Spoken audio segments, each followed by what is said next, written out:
Welcome to the Exceptional Sales Leader Podcast with Darren Mitchell. If you're a sales leader looking to take your leadership to a whole new level, then this is the podcast for you. We'll be exploring tips, techniques, and strategies to help you take your leadership to the exceptional level and allow you to enjoy more money, more meaning, and better sales results.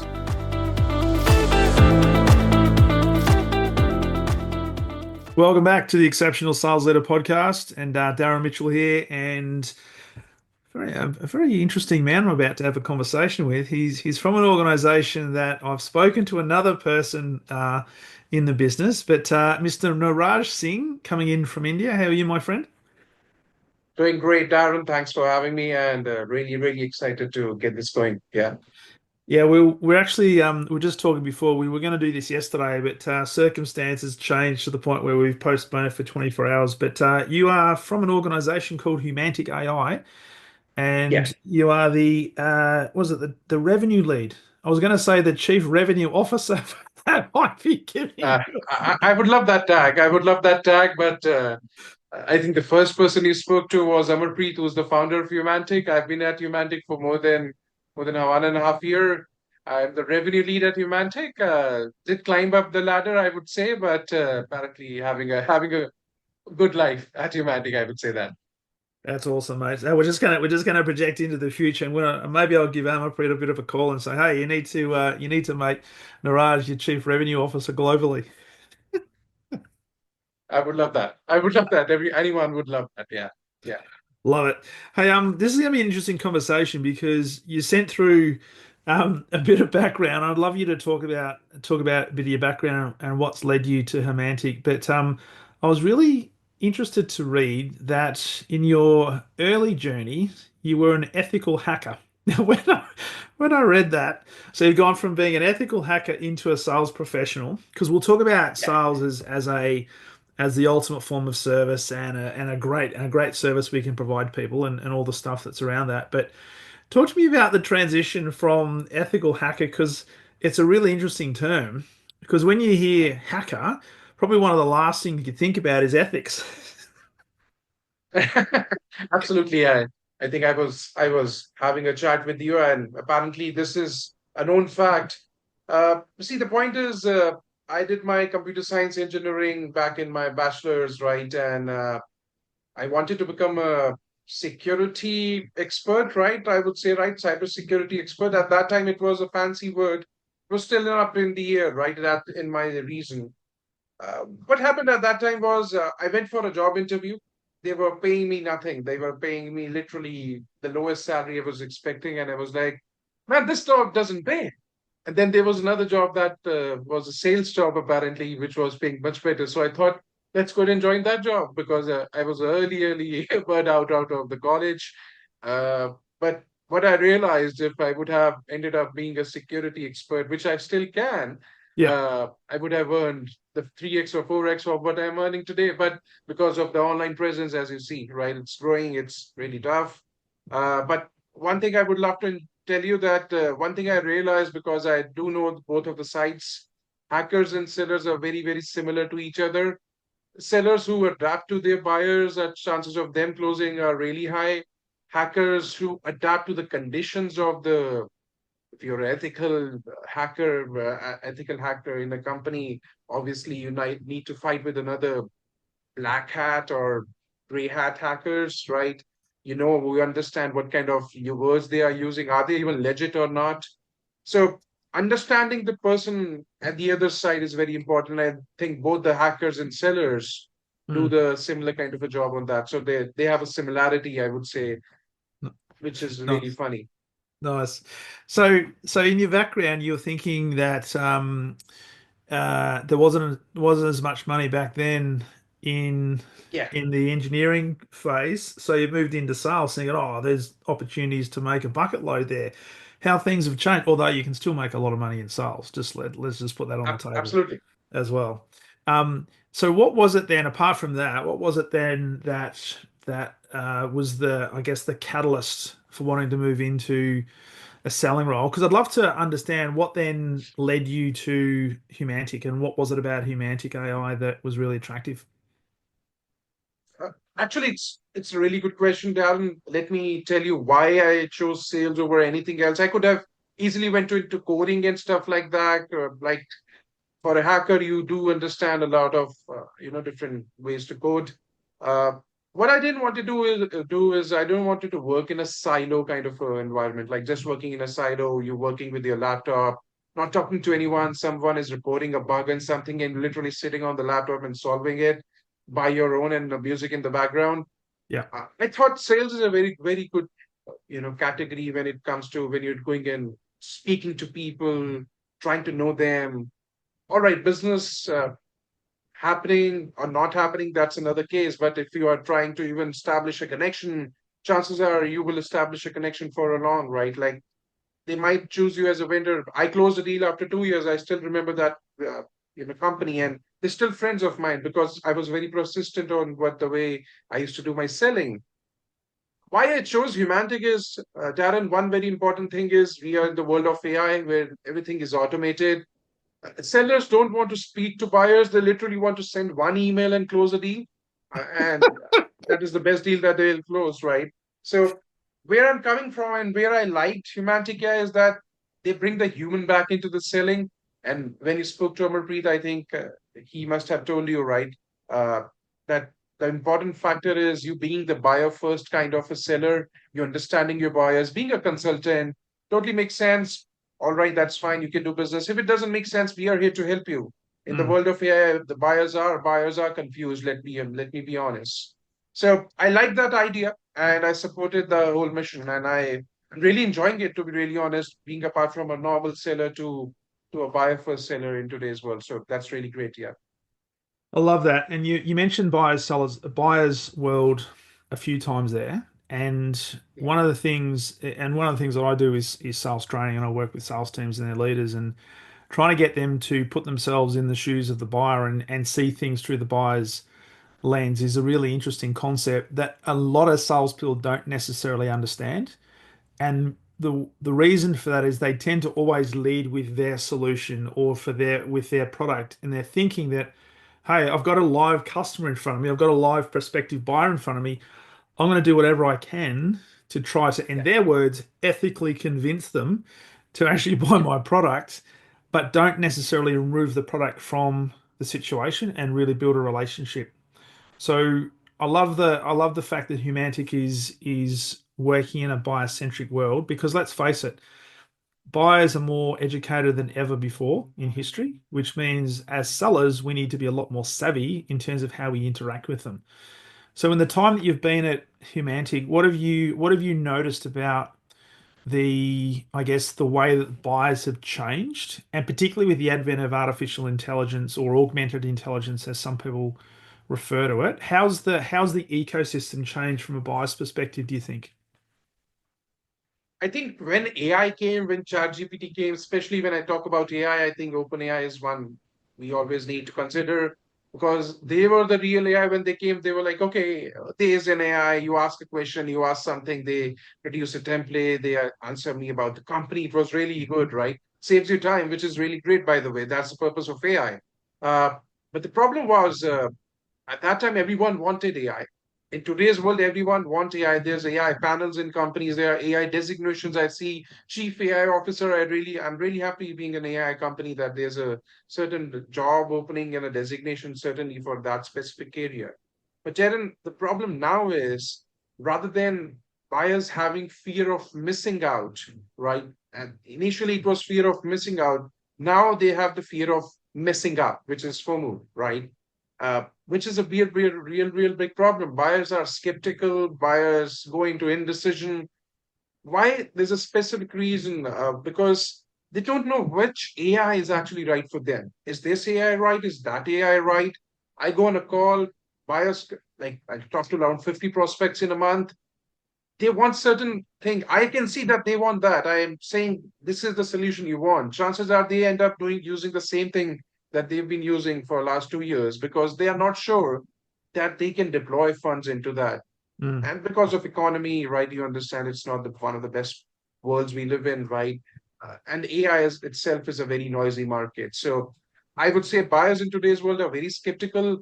You need to be a consultant, certainly, to help them, offer them recommendation in order to say, this is right, this is wrong for you, understand the whole landscape. And that's where a good seller in AI space specifically would do good.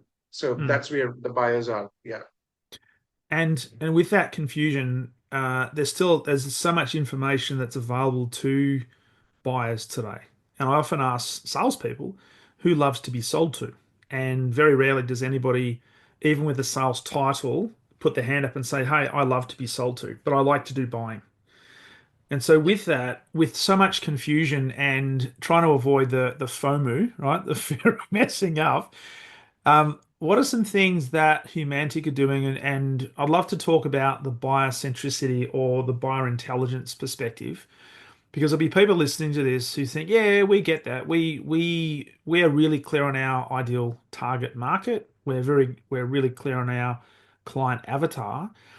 But what is it that we should be doing differently, or what is it that Humantic AI is doing to really get a better understanding of the buyer and using buyer intelligence? I think one of the specific needs which I also realized is that when I was doing sales and when I didn't have Humantic, I was not introduced to Humantic. The problem was I was speaking the way I wanted to speak on an email, on a call, or a cold call, or a LinkedIn message. If I want to write a long email with bullet points and information, I'll use that because for me, that is the right email. But the problem is the person sitting at the other end, who is the decision maker, they don't like a long email. They don't like you to ask, "Oh, Darren, what did you do in the weekend? Did you watch a basketball match or a rugby match?" They don't care about that from a cold email, really honestly. "Oh, you graduated from University of Indiana. I'm also graduated from that." Doesn't matter, right? So that's the kind of personalization that happens today. What Humantic does specifically is imagine I just use it when I'm on a call, on a demo call, Darren, I always use this. Will I buy from myself? Chances are really high. Will Darren buy from Darren? Really, really high because we like each other. We know they are speaking our language. Mm, Now, what Humantic does, it's built in a way that you end up talking, speaking, writing in a way that the buyer likes, not you like. So, from moving from a me first, seller first mindset to a buyer first mindset, that is a very important core the whole proposition of Humantic AI, and it really works. I feel it when I'm using it. When clients are using it, they know it, right? So that's the yeah. and the I guess the methodology that Humantic AI uses is the DISC methodology. So using the DISC profiling tool. So from a seller's perspective, because there'll be people listening to this who have portfolios, they have responsibility to cold call. They might be given, like in the old days, a page out of the yellow pages or the white pages and say, "Here, there's your patch. Go and call." Good Right? times, good times, good times. Yeah. Uh, Um, yeah. how do we do that? How do we do the research? Because part of the challenge for selling organizations is to identify their ideal market, but then to figure Yeah. out what's happening in that ideal market. So, and I know people always talk about, quantity and sales numbers, it's a numbers game and all this sort of stuff. But I was speaking Yeah. to somebody today and we were talking about the fact that years and years ago, people used to think, well, only about 3% of the marketplace is in a buying position right now to do something. But he was disputing that to the point where if you really dialed into your ideal customer, your conversion rate will be a lot higher than 3%, right? If you do it well. So how can we as salespeople and as sales organizations get better dialed in terms of the customers we're actually contacting and speaking with? I think Darren again goes back to the default of sellers. Like my default was I used to do 100 calls a day. My boss used to tell me, do more activities, it will bring more revenue, it will bring more meetings. So what you end up doing that if you realize in hindsight that you're literally spamming your buyers. You're sending emails just for the sake of sending emails because I need to show 100 emails to my boss that I did some activities. Uh, the real problem is you're not even trying to know the buyer. Mm, Ignore the industry, right? You're not even trying to know the buyer. Now, Gartner says, and a lot of other, institutions says, if you do good research, it increases your conversion by 30%, 40%. If you try to adapt to the buyer, it increases by 100%. If you then personalize and make a hyper personalized motion, the overall percentage is 300%. Mm, So the default is all right. It was a time of sales productivity, reps do more, bring more revenue. That is one way of bringing revenue. That does happen, right? But the other way is, which nobody thinks about, what if the buyers can buy more from you, right? mm, And that's a very important piece in the whole puzzle because now you're reaching out to a buyer, being a very, very good rep, you have researched everything. If they look at your email, if they pick up your call, if they see your LinkedIn connection request, chances are they'll feel really happy about a seller trying to actually personalize the email in a way that they like it, right? And that is as if I sit in a buyer's chair and I see that kind of an email coming to me, and I'm like, man, I need to talk to this person because this person has put in time, not right.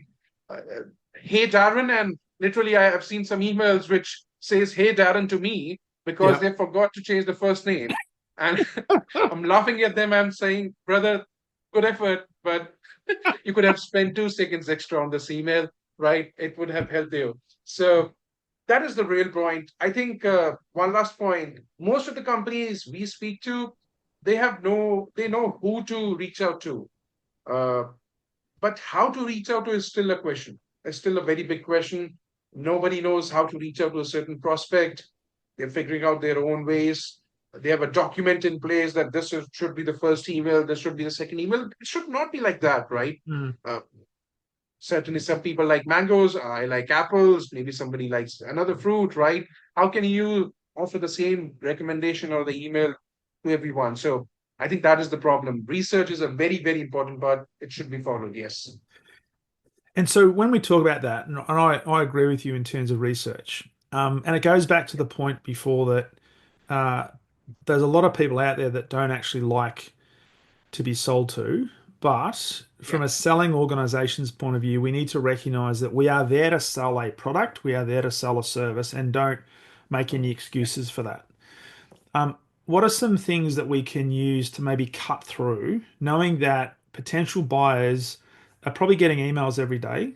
They might be getting cold called every day. And by the way, it's a lot harder to get through to people because there's so many gatekeepers now, and a lot of people just let things go to voicemail. LinkedIn messages come through every single day. Um, how do we get the cut through? Because if we know that if it's cold outreach, we've got to have something that is a little bit of a hook that piques an interest enough to maybe set ourselves up for a follow-up. And because one thing you said before is there's a lot of salespeople out there that like to send one message or one email and say, well, I want to close a deal and that's it, right? Very rarely happens. I think that's the best deal I can also close. I literally closed one deal on a single call. I was really happy. I was like, all right, that's the best deal I can have on today's market.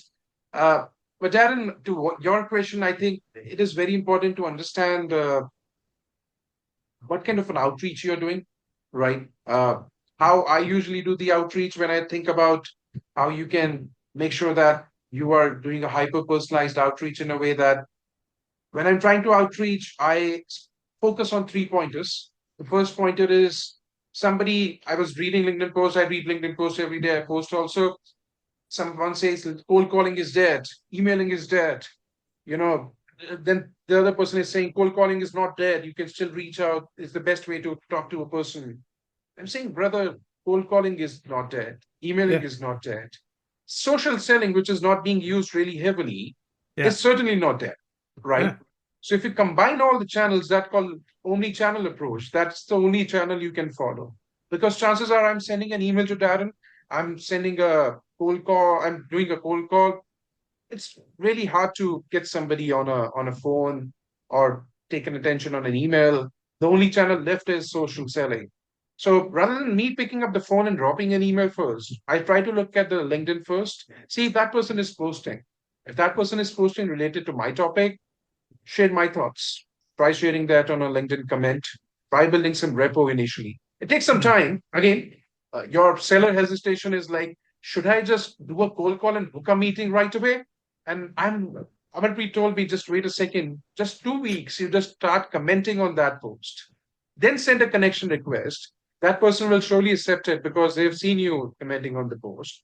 Then have a word for a week or two, see if it makes sense or not. Then send an email. There's a short meeting coming in, and there's a person that believes in you because you've been patient enough to, to go through that process. Chances of closures are very high, Hmm. right? So, to your point, social selling is not being utilized at all. I see LinkedIn being utilized really poorly. There's automations on LinkedIn, literally, right? Like back in the days, there were email automations. It's advanced now. There's LinkedIn automations now. It's same messages on the message, and people sometimes say, are you a bot that's replying to me or sending me a message? If that's the case, I'll block you. I'm like, Yeah. no, that's literally me trying to do that, right? Yeah. So that is the only way I see, right? So yeah, Well, here's an idea because one of the things that I do is when and I often get obviously LinkedIn requests and I often reach out to what I consider to be my ideal future customer. yeah, And I sometimes do this as a bit of a test because if Neeraj sends me a LinkedIn request, connection request, sometimes I'm not saying you've done this because we're not connected on LinkedIn yet, but sometimes the connection request includes a pitch, right? yes, We're an XYZ web development company. We'd love to talk to you about our services, love to connect, etc., yeah. etc. I get this for podcasts, for example, podcast editing, podcast this, podcast that. And so I like to connect with these just to see what happens next. What I've done though is when I'm connecting with people, I've got to make sure I'm connecting with the right person who I think is in the ideal market sphere for me. But then what I do Yes. is I'll do a follow up to thank you for the connection request. But instead of sending a note, I'll use my mobile phone and send a voice message. Yes. Now, what I've noticed for voice messages, it's a hugely impactful thing because nobody uses voice on their No, no one. LinkedIn profile, and it removes the perception that maybe this is an automated bot. And sometimes what I'll even say is, "Hey Niraj, great to connect on LinkedIn. I thought I'd just send you a note to say thank you and to let you know that I'm actually a real person. And I'd love to have a conversation with you at whatever the topic is, etc., etc." So what you're talking about around social selling, that is 100% correct. 100% correct. I one point to that, literally, Amar was saying last week that why don't you guys use videos and messages, right? Rather than sending the message by handwritten message, start sending videos. And to your point, audios, I was sending that in my previous job. It really would. I can tell you that's a pattern interrupt. A person is expecting a message coming out of you, and then you're sending an audio message. They're like, okay, this is something different. Let me click on it. Oh, there's a voice. All right, they're saying my name. I've literally seen some people picking up their phone like this, having a name like that, right? Saying, Darren, I like it. I like it. It's some kind of things they're trying to do, right? It's Yeah. hard times, but it's really good. You're doing a pattern interrupt, and I like it. Yeah, it's a good effective way. Yes. And so let's delve in then a bit more in terms of the buyer intelligence. So Mhm. you've got a list, you've done your research. Um, how do you typically utilize the DISC methodology? And for those that are listening that don't are not aware, DISC is an acronym for dominant, influencer, steadfast, and conscientious or compliant, depending on which version of DISC you're looking at. Um, how do you know? Which of the four different profiles to adjust your style to, or do you send messages or send a connection to try to envelop all of it, and then based on a response you start to adapt? Because I'm really curious in terms of how you guys go about it in Humantic AI in relation to the interaction with your customers, because buyers love rapport and they like to do business with those who they know, like, and trust. So we've got to build that connection pretty quickly. So, Uh, yeah. I think Darren, how we work. There's both ways we work. Actually, if you're wondering how we work, companies use us to literally. I was talking to a company last week. They said we'll use this method to align internal reps to the executives or prospects based upon personalities, likings, and everything that you can imagine about, right? hmm, Now, why it's so powerful, because it can literally analyze data for you and tell you what kind of personality you're winning more with, losing more with. Is Darren losing more with certain personality type, winning more with certain personality type? It's a data at the end of the point, right? Data analysis is a very important factor. So that is there. But that, I can tell you, not a lot of companies can do that because they don't have the resources to do that, don't have the time to do that, many multiple factors. The second thing, what Humantic really helps into is that I'm a person, I'm a certain personality. I see a prospect which is totally opposite of my personality. I go on a call. Chances of that call going sideways really, really high. Okay, because let me be honest, I love to drive bikes, and that person actually is a heavy machinery kind of a person, right? He likes to drive trucks and stuff like that. Or so I like to go fast, and that person likes to go slow, right? And that person is like, man, this person is too fast. I'm not getting on a call next time, right? Humantic says, slow down a bit.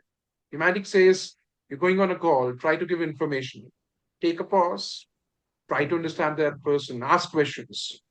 And you are in the fast lane, you're not listening to anything, you're on 10 minutes monologue, you're just telling about your product services, how we are better than this and better than that.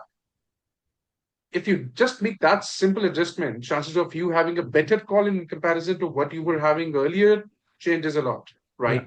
And let me be honest, not in only sticking to the selling part, but I had a word early on when I joined Humantic. There's a company that came and said, we'll use it in the dating website because personalities do match, right? If personalities match, we can use it on the dating website.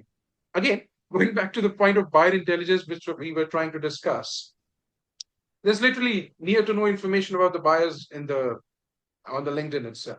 Everyone can use that. There's enough tools that can help you with that information. But how to reach out to them in a way that they like reaching out to? That is the most important point where Humantic comes in and tells you, if you're going writing an email, use this. If you're and we can personalize that for you with a click of a button. It's not like you need to just write it down for yourself, because chances are you'll do a very poor job. Even I would do a poor job just reading information and trying to implement that, right? When you're going on a call, what you need to do. When you're pitching to 4 to 5 people in a buying committee, who to pitch to, who not to pitch to, who's a skeptic, who's a friendly, who's a champion. If I know all this information in an enterprise mid-market deal, that's gold mine for me, right? Because Yeah. now I know who to target, who not to target, right? It's simple as that, right? So that's something that humanity can surely help you do an outreach effectively, and indeed also do selling effectively. So yeah, So let's just talk then about the Humantic app. So how does it work from a practical perspective? So is it like an overlay? Is it a SaaS product that you integrate with your like your LinkedIn? How do you do the analysis to the point where, because there'll be salespeople listening to this and think, okay, I've got a marketplace. I'm a new business yeah, development person, yeah. and my conversion rates are not that great. So how do I increase my hit rate? And how can Humantic AI help me with that? So how does it work practically? I'll tell you, we are literally the number two most adopted tool in the Northern American market, because of a very important factor is that ease of use should be there for reps to use first. Uh, I talk to companies, they say we have 10 tools, 5 of them are shelfware, no one is using it. It's just there. I want to get rid of that tool, but I don't want to bring new one because I'm unsure it will be again ending up into that space. So integration is there. It's literally integrated in your LinkedIn, in your Gmail, in your Outlook app, in your Salesforce, in your HubSpots, Yeah. in your Outreach, in your Sales Loft. You talk about big tools, good companies, normal tools that you're using day to day sales motion. It doesn't interrupt you, which is the biggest point. It helps you, it is with you as an assistant. How it is being used effectively now is that, let's say I'm on LinkedIn, it can work as an extension, it can be integrated right in your CRM, it can, but extension is the easiest way to use it because literally you're moving places on a laptop with multiple tabs, Yeah. right? I feel bad about laptops, right? Literally, they have 20 tabs open, which 10 of them are not even being utilized. Now, you go on a different tab, you're on LinkedIn, you're trying to prospect about the person. Okay, you checked Humantic AI inside with a click of a button. You understood that. You go on a Gmail now. You say, I need to write an email to this person because Mm. that's a cold outreach, or maybe I had a meeting, right? You can literally personalize your templates. You can generate emails using Humantic AI in the way that the buyer would like to, Yep. again, read. But input is from your end. It's Hmm. like you telling us what to write. We'll write it in their way. Okay. Now, I think you send an email, you got a meeting, there are three people coming on a meeting. You'll have an email coming in saying that you're meeting all these three people. This is the personality of those three people. You make a buying committee map out of it, and then you understand who is where, who is a Mm. skeptic, who's a champion, who's a friendly, and you focus on a call in a way that you're literally asking a question to a skeptic because that skeptic is very, very conservative. They will not open up, but they're thinking a lot about you. And you're saying out of the blue, hey, Darren, what do you think about it? And he's like, oh, okay. Uh, I think about this like this. All right. Any questions? Any specific things? Because you know that they would like to ask you questions, but they need to open up. Yeah. Literally know the things before them. It's like in the future. Now, chances of because of you using all these things and its ease of use saves you time, saves you research time. We have seen on average 109% increase in the pipeline, 20% increase in the revenue. And when start people start using it and they start adapting to Humanity, I've seen people reporting wins in a week, Mm. as small as a week, right? They're coming and saying, literally, I've never had a meeting with that person. I used Humantica and I got a meeting out of it. But just to clarify, if if you don't adapt to Humantic, and you just stick to your own things, you'll say Humantic is not the right tool because it's not right for everyone. It's right for the people who like to adapt to the way they like to sell. So yeah, that is there. I love that. And anything that's I'm bringing it up now. It's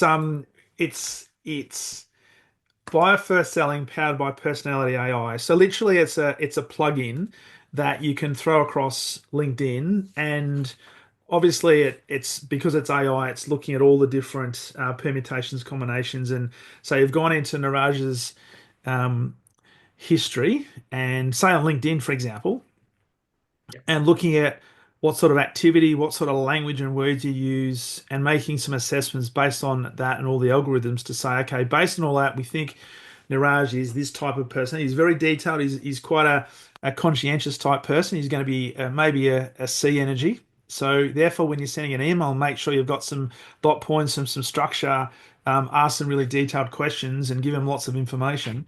That's what we're talking about.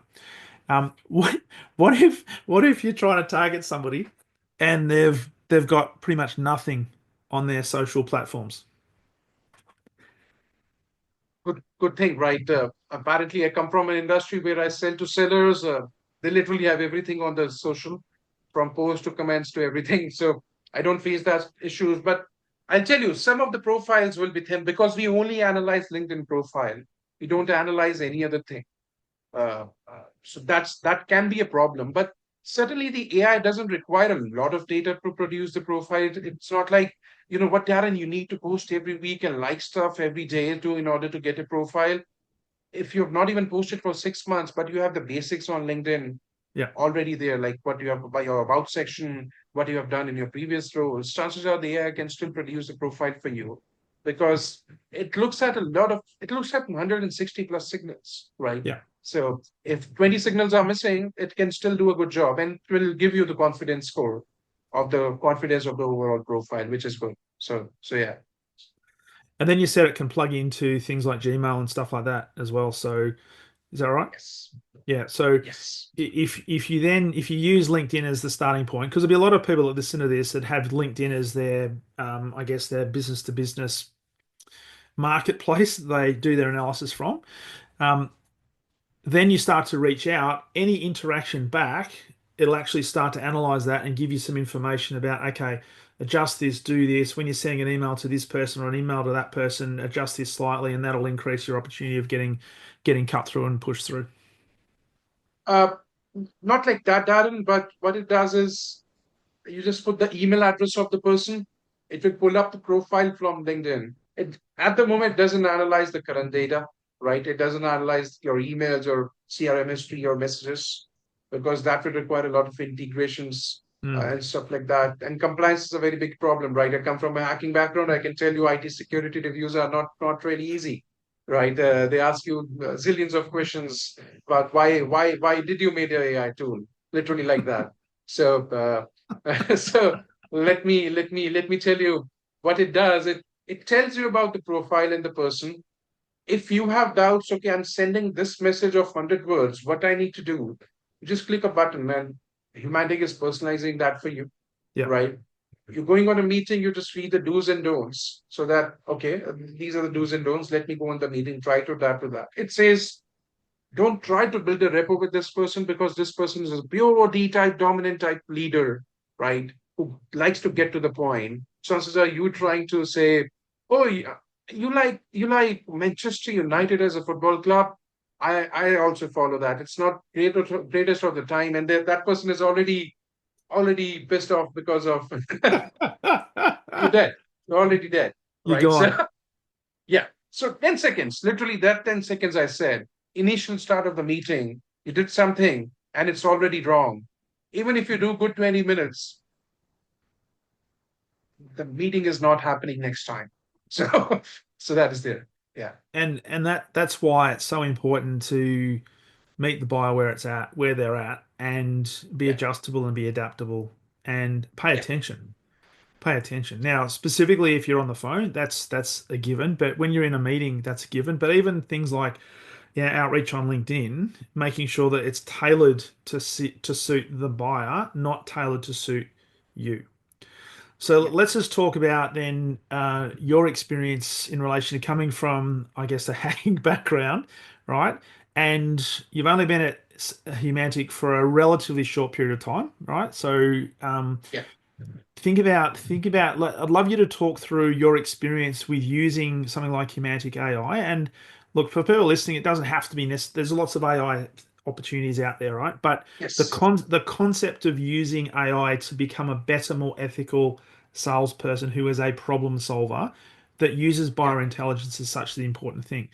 From your own perspective, what's the difference that you've found working in a business development role pre AI to now working in a business development role using AI?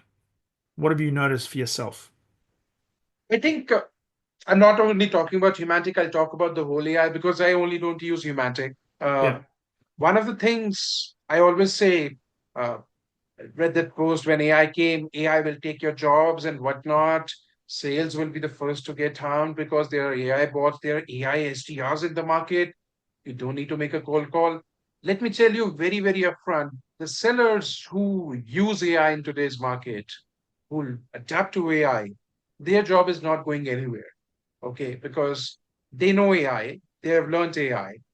The ones who are still catching up the train, chances of them getting replaced are really, really high. Yeah. And it goes the same with the company, right? Till the time you adapt AI and people have already been using AI for 2 years, they already know what to do, what not to do. You're already behind by 2 years. You're catching up the Mm, train and it's already gone, right? mm, Nothing to realize on that front. Then to your point again, what I realized is literally I was making my research documents. I used to work with a company, a consultancy company back then, and I used to make my research documents. It used to take me half a day to make one research document about a company. With the rise of AI, literally you can save time, use the research document, and I use AI to make research documents about companies. yeah. Right before I jump onto the call, what I need to say, who are the important key stakeholders, what to do, what not to do. Right? Should I ask questions or confirm things? That's a very important factor. Going on a call, you should not ask questions, rather confirm things, right? Mm, Because then they will know that you've researched. AI will help you in that. It literally takes 5 minutes to 10 minutes making that. Saves you time. Before using an AI, I was making those Excel sheets, copy, pasting numbers and whatnot. I'm using a tool called Clay, right? Not a paid advertisement again, but I'm using that. We can do a lot of stuff with enrichments, right? It's literally AI also enabled, right? Like just put in the LinkedIn URL of the person, you can get all the details about that mm, person that you require, right? Now your outreach is much more better in comparison to what you've been using. pre-AI. Okay.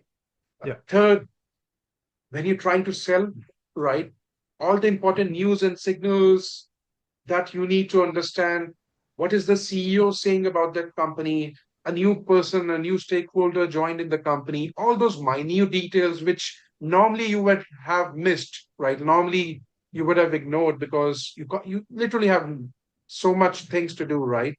Yeah. Now AI can tell you as a notification, you know what, there's a new stakeholder, a new RevOps leader joined in this company. Oh, okay. I need to build rapport because chances are that leader will say, you know, I'm new here, I need to take time and stuff like that, right? So I'll tell you, AI is helping you save time if we used rightly. Effective outreach is there, personalized outreach is there. The Mhm. only problem is if you just rely on AI blindly, right? Oh, AI will produce an email for me and do a job literally by own. I just need to monitor it. Why the person should even hire you, man? Because That's literally it. AI is doing everything for you. If you can actually personalize the AI according to the whole GTM and ICP refinement and whatnot, you then are doing a really good job. So that is what changed with AI. And yes, if used rightly, it is so powerful in comparison to not using AI. So yeah, It's funny you should say that because I've been speaking to a few people, not just on this podcast, but just generally yeah, around the amount of time that it can save. And there's yes, been a lot of talk around the fear, and you alluded to it before. We're going to have SDRs replaced by AI bots and so on and so forth. That there might be some really menial tasks that end up getting outsourced to an AI, but at the end of the day, in a selling sense, people still want to actually talk to a human being, and actually, particularly with the bigger type deals and enterprise type deals. But what AI actually does, it enables you to cut down the planning cycle. It enables you to compress all the information gathering so you can be more relevant quicker and earlier potentially in the sales cycle, which not only helps you from a selling point of view, but ultimately it can help the buyer from a purchasing point of view because they can realize benefits a lot quicker yeah. because we've got a lot more information available to us. But it's interesting that there's a lot of people out there that talk more about the fact that this is augmented intelligence. It's not necessarily artificial intelligence. So it's there to augment what we already do. It's not there to replace what we do. I think I don't know if what how future will change, but by default, AI is robotic, Darren. You would know, right? Yeah. AI SDRs are there. Let me ask you: can you recognize a ChatGPT email? I can really recognize that. Uh, Initially, people might not like. Initially, it was new to everyone. AI SDRs calling you, you will recognize the voice Yeah. because you'll ask a random question to them. Hey, mate, what you doing today? And the AI will be like, man, this was not in my script, right? And what to say. And now I'll tell you, because you'll be getting these AI SDR calls now, you will simply deny it. You'll say, I Yeah. won't want to talk to you. Yeah. Over there, a person using Humantic and that trying to personalize, talking the same language, they'll be like, are you a real human? Yeah, man, I am a real human, right? I'm Yeah. speaking your language. And then they'll be like, okay, let's have a Yeah. conversation. I don't even know if I'll get on a call with you, but let's have a conversation. Yeah. That is the important point where AI is missing in today's world. And AI by default is not it's accurate, but it's not at the great position, right? It's still not at the one of the best positions, but it's improving, which is good. Yeah. So I think it's an important to adapt to AI right now rather than using it after 2 years because things will change rapidly, and it's been changing rapidly since AI has come in. So yeah, Yeah. Absolutely. Absolutely. So I guess the key message out of this is whether you're a enterprise seller or you're selling to small business, embracing AI is probably the most appropriate thing you can do because it's not going away. And if we stick our heads in yeah, the sand and say, I'm just going to do it the old way because this is how I've always done it, you will pretty much be left behind and you will most likely get replaced. So yeah. looking forward, what are some key things that you're looking at in, say, we're coming to the end of 2024 that you're looking forward to in 2025 and beyond that's going to help you become even more effective and enable you as I'm going to sort of plant the seed for Amapreet, become the chief revenue officer of Humantic AI. Too far for that. Too far for that. Let me be honest. I'm happy where I am. Right. I need a pay raise. You can keep the designation with you, right? So I'll tell you about how we are planning the future time. I think a combination of buyer intelligence and account intelligence is very important. Understanding each and everyone in your network is very important, right? So the future of Humantic and future of how I think one important factor is in upcoming years, buyers will know what they actually need to buy now Mm. because market will open up, and I'm hoping market opens up really good in comparison to what's it's at the moment, right? So if the market opens up, we have seen adoption being increased. We have seen clients buying AI more now in Yeah. comparison to what they were buying early in the 2024 times. In 2025, I think they will buy more. Now, there are specific AI panels internally in the companies with a mixture of customer success leaders, sellers, and whatnot that Yeah. are looking at AI, which is increasing. Uh, the only thing that I said, fear of messing up, I think that will clear out. Now people will be like, we know what to buy, we know what to understand because they've analyzed 60 AI tools. So they know what to now buy. The only important point in Humantic AI as a company is that we are building certainly a solution that will surely help sellers become more buyer first. And we are making sure that every other detail that they require about the account, buyer, everything, that they'll have it, right? The second thing is in terms of the whole AI landscape, I think the companies are now also realizing the AI companies what they need to build. They are pivoting towards a certain category rather than having Mm. everything, right? So obviously the bigger companies have everything, like the companies like Zoom Info, Six Sense, they have everything that you can imagine about. But smaller AI companies, they know what category is the best category from them for them, right? Mm. And that is where they are going and choosing the right, section. So in short, uh, even the companies have figured out what to do, what not to do, and the buyers have also figured out. In terms Mm. of Humantic AI, we have also figured out that whatever way we can help sellers become AI or AI enabled buyer first sellers, we are happy to do that, and that's our mission to do that. So yeah, you'll see a lot coming from Humantic in upcoming years. Yeah, Yeah, it's cool, and it just fits in beautifully with the fact that social selling is one of the yeah, most effective, but probably still underutilized selling methodologies that yeah. are out there. So there's a lot of people doing it, and companies doing it really poorly. But there's a number of companies that are doing it really well. So we need to make sure we're on the bandwagon of doing it well. So, mate, hey, thanks for jumping on the podcast. Really appreciate it. It's been a great conversation. For people wanting to know more about you, connecting with you, firstly, but also learning more about Humantic AI, where's the best place for them to go and connect? You can visit the website. It's literally very easy. Humantic.ai, Humantic, Humantic AI. It has the human inside that, right? So that is there. You can reach out to me, Neeraj at the rate, NWRAJ at the rate Humantic.ai. And literally, you just need to sign up. There's a trial you can take, go for a run, use some profiles. You'll see the difference, right? And if you need to have some demo and stuff like that, I have a team. I can do it myself. So we are there to support you also. So yeah, Brilliant. Awesome. And I can also say you can be connected on LinkedIn as well. absolutely.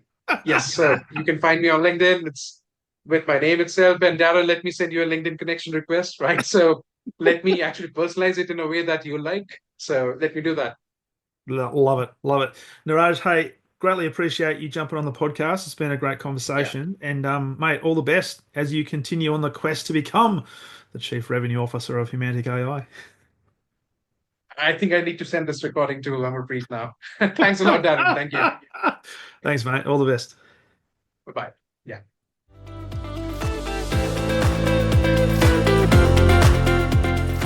Thank you for listening to the Exceptional Sales Leader podcast. I trust the information in this episode has been helpful in your journey towards becoming exceptional. And remember, please take the time to rate the show, subscribe to the show so other people can find it. But also, if I can help you, jump on my calendar, go to leadwithdarren.com and let's have a conversation about how I can help you along your journey to being exceptional.